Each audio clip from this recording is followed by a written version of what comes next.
ગાંધીધામ શહેર તાલુકા કોંગ્રેસ સમિતિ દ્વારા લોખંડી પુરુષ સરદાર વલ્લભભાઈ પટેલની પુણ્યતિથિ નિમિત્તે ફુલહાર અર્પણ કરવામાં આવ્યા.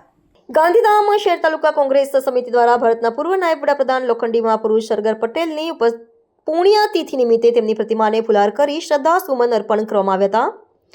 સરદાર વલ્લભભાઈ પટેલની દેશની અખંડિતતા માટે સદાય ચિંતાશીલ પ્રયત્નશીલ રહી હંમેશા યોગદાન આપતા સરદાર પટેલની પુણ્યતિથિ નિમિત્તે તેઓએ કરેલ કાર્યોને યાદ કરીને ભાવભરી શ્રદ્ધાંજલિ અર્પણ કરવામાં આવી. ગાંધીધામ નગરપાલિકા દ્વારા સફાઈ પાછળ કરોડો રૂપિયા ચૂકવવામાં આવી રહ્યા છે, ત્યારે આજે રાષ્ટ્રીય નેતા સરદાર વલ્લભભાઈ પટેલની પુણ્યતિથિ હોવાથી તેમની પ્રતિમાને સાફ સફાઈ કરવામાં આવી, તેમજ પ્રતિમાને ચારે બાજુ ગંદકીના ઢગલાઓ જોવા મળી રહ્યા છે અને સરદાર વલ્લભભાઈ પટેલની પુણ્યતિથિ નિમિત્તે પ્રતિમાને કોંગ્રેસના આગેવાનો હોદ્દેદારો પાણીની બોટલથી તેમની પ્રતિમાને ધોવડાવી હતી. આ પ્રસંગે પૂર્વ ઉપપ્રમુખ કચ્છ જિલ્લા કોંગ્રેસ ગનીભાઈ માજોઠી, કોંગ્રેસ અગ્રણી બળવંતસિંહ ઝાલા, હાજી ઇસ્માઇલભાઈ માજોઠી, શામજીભાઈ આગરિયા, પરબતભાઈ ખટાણા, બાબુભાઈ આહિર, ઇસ્માઇલભાઈ સોડા, જુમાભાઈ થારુ ઉપસ્થિત રહ્યા હતા તેવું લતીફભાઈ ખલીફા, મહામંત્રી ગાંધીધામ શહેર કોંગ્રેસની યાદીમાં જણાવેલ છે. રિપોર્ટર ધર્મેશ જોગી, ગાંધીધામ.